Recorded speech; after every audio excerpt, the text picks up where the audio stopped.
आप बोलिए, बैठिए बैठिए। Deputy Chair. Sir, the House seems...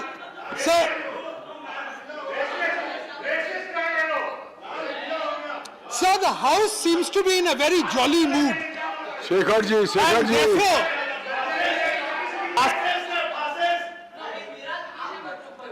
this is not the way. may I request... Sir, will you bring the House to order? All right. No, no. Oh, what is going on? No, Sanjay ji, ये नहीं. Sanjay ji, please. Sir, since the House is in a very jolly mood, I think I'll start this on a very lighter note. You see, when a person who happens to be a Bengali is asked to speak on the finance bill, there is a presumption that he must be an economist. Now, I beg to say that I'm not an economist, but I would like to say that there is an inverse relationship. There is an inverse relationship between the number of economists produced and the condition of the economy of that state. I think, sir, yesterday, Mr. Elangovan, a very good friend of mine, a very erudite member from Tamil Nadu, he asked this very basic question: what sort of a budget is this? He was rather agitated. And then he said, this is not a budget for the 20th century. Now, it may be a Freudian slip on his part by saying 20th century. But I think he had a point.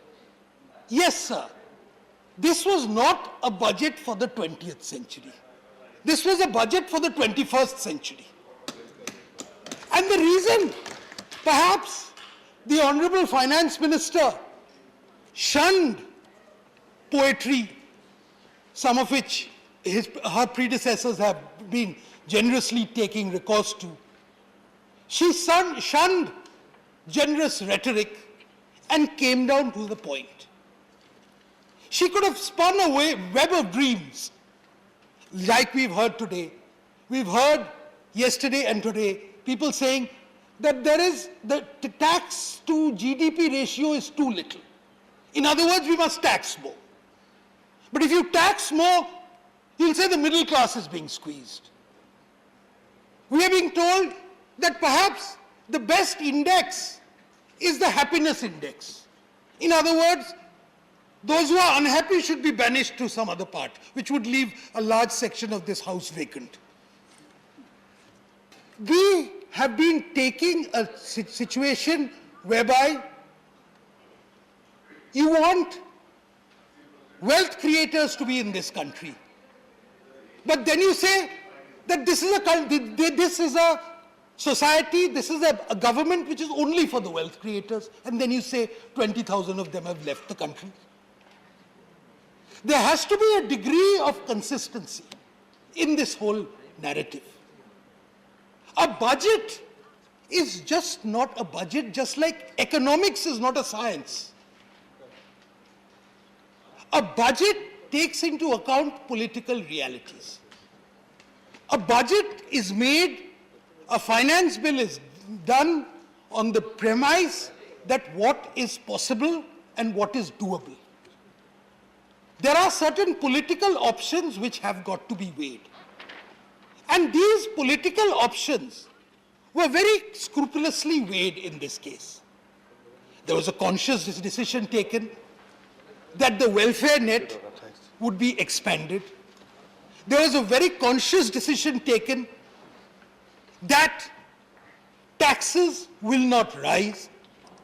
There was a very conscious decision taken that the health sector would be expanded.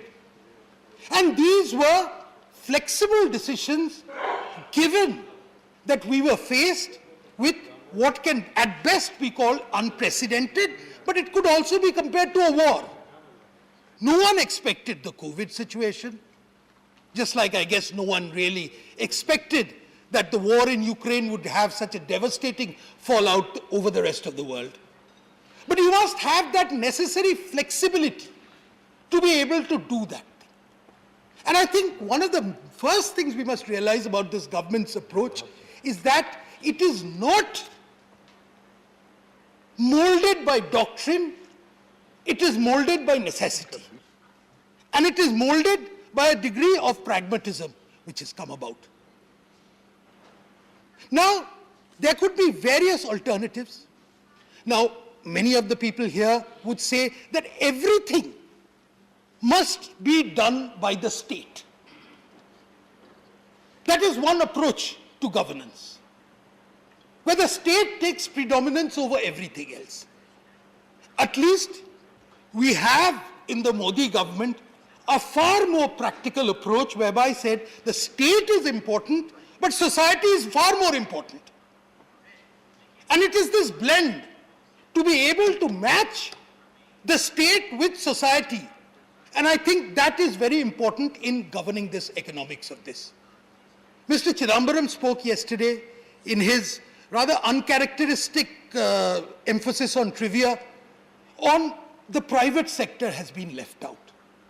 Sir, the private sector is not left out, but the private sector normally, and with his rich experience should know, doesn't come under a union budget.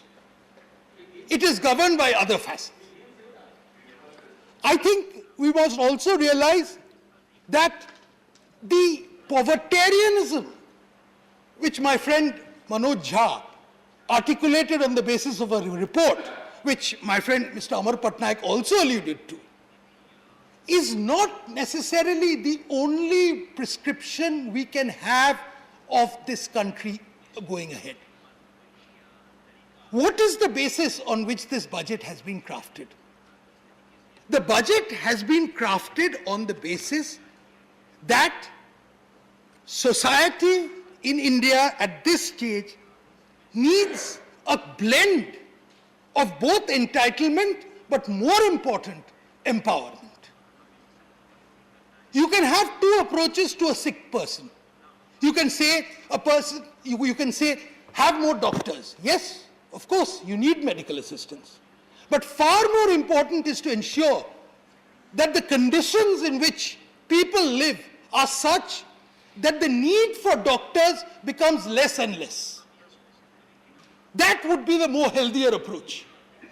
And I think here, rather than go through the prescriptions which a lot of my Nobel-winning Bengali economists suggested of just doling out money, the idea was that yes, of course, you must dole out some in the form of free rations, that you must dole out in the form of the Kisan Nidhi which has been given. You must dole out resources in the form of free vaccinations. But most important, you must create the conditions in which people can recover. Now, how successful are these prescriptions, how the conditions, is really going to be the test. Expansion of Manrega is not necessarily the criterion of a healthy society. Manrega is a desperate means when work is not available. It is an emergency situation which is there.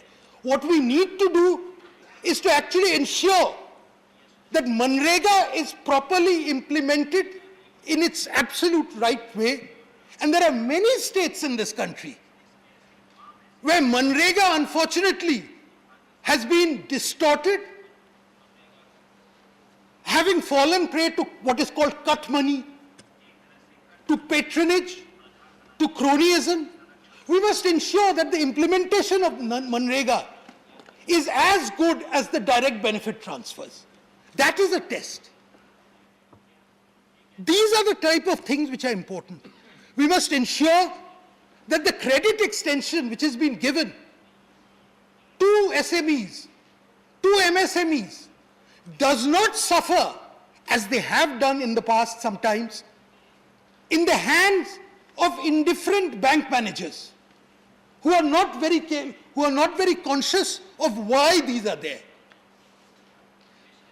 We must be concerned that the expansion of taxes is due to expanding the the tax net, not burdening more people. Today, I think one of the greatest successes of this Modi government has been the adept use of technology for making people's lives much easier. Today, we've seen a 48% growth in direct taxes. Mr. Alphonse referred to that. But we've also seen that there has been a great expansion in the number of taxpayers. This is not merely only because the incomes have risen, certainly that is the case, but because tax compliance today is far better. That you've created a situation whereby it has become impossible for those who are willful tax evaders to survive. You can't buy a car without your Aadhaar card. You can't buy something without a PAN card. So these checks and balances, the use of technology, has made life much more better. Today, sir, we are on the cusp of actually creating the architecture of a welfare state. But a welfare state that does not leak. It's a welfare state which is actually targeted towards the most vulnerable. Yes, there are loopholes. Who can say that there aren't loopholes? But the purpose of this is to actually ensure that those who need it most actually get it. And as for wealth creation, I think it's about time we realize that wealth creation is not a dirty word.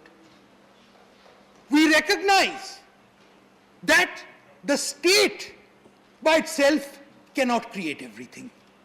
There was a lament yesterday in the debate about the decline of BSNL. Yes, but today ask yourself the question, have we not made a huge exponential shift in the manner in which telecom companies view their customers, where they compete with each other to lower their rates and attract customers? Would that complacency have been there if the arrogance with which the public sector initially undertook its role, had that been still there? So competition is not necessarily bad. And the important thing is to ensure that there is an actual full competitive environment which is available in this country. And I think the main task is to ensure that some form of actual monopolies do not exist in this country. That there is competition between states, there is competition between companies, there is competition to improve ourselves. And that environment is what this budget is all about. Sir, Mr. Elangovan was right. This is not an ordinary budget. Because this was not really a budget only for one fiscal year. This budget, in my view, actually set out the steps which we need to make India grow bigger and bigger, to get out of this third world mentality, to get out of a situation where we take poverty as given, where we can begin the task of actually managing prosperity, managing greatness. And this is something which may be a novel experience to those who think that the politics, the rhetoric, the poetry of India is only about deprivation, only about poverty. My friend there, Sujit Kumar, comes from Kalahandi district.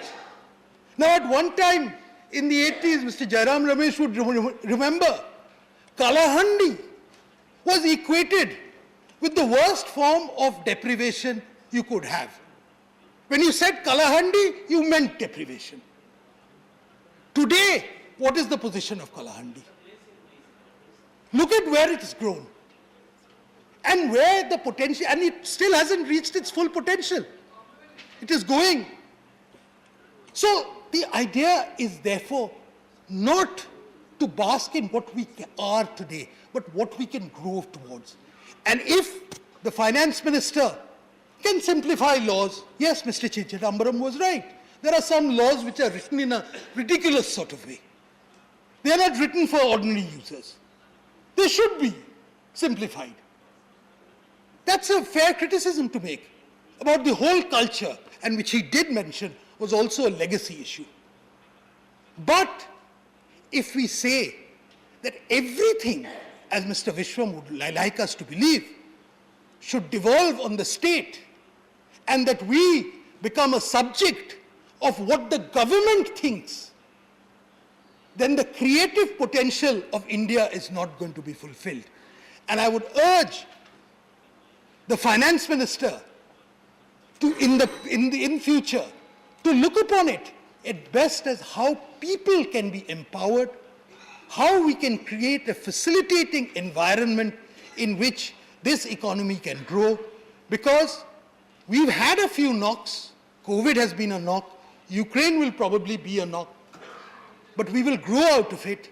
And when we grow out of it, we can then realize our full potential. And that, to my mind, is the most important feature of what this budget actually tries to do. A big stepping stone towards a larger objective of Atmanirbhar Bharat. Thank you very much, sir. माननीय अब्दुल वहाब जी. Whenever I am coming, you are in the chair. It's very good. And